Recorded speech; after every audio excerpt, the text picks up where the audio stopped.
Esther chapter 4.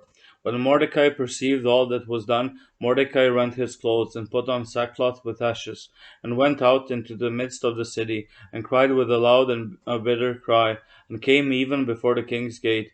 For none might enter into the king's gate clothed with sackcloth. And in every province, whithersoever the king's commandment and his decree came, there was great mourning among the Jews, and fasting, and weeping, and wailing, and many lay in sackcloth and ashes.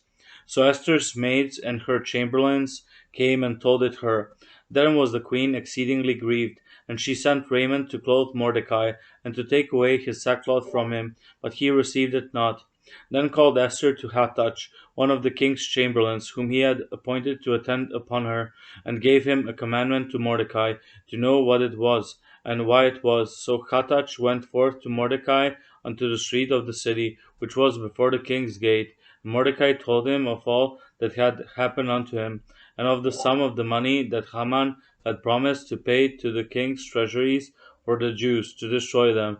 Also he gave him the copy of the writing of the decree that was given at Shushan to destroy them, to shew it unto Esther, and to declare it unto her, and to charge her that she should go in unto the king, to make supplication unto him, and to make request before him for her people. And Hathach came and told Esther the words of Mordecai.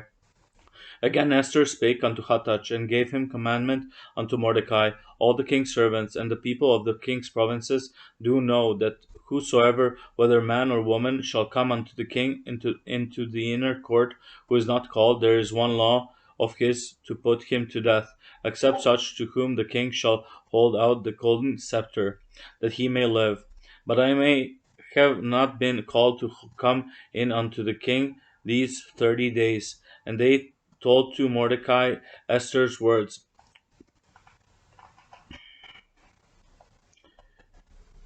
Then Mordecai commanded to answer Esther, think not with thyself that thou shalt escape in the king's house more than all the Jews. For if thou altogether holdest thy peace at this time, then shall there enlargement and deliverance arise to the Jews from another place. But thou and thy father's house shall be destroyed.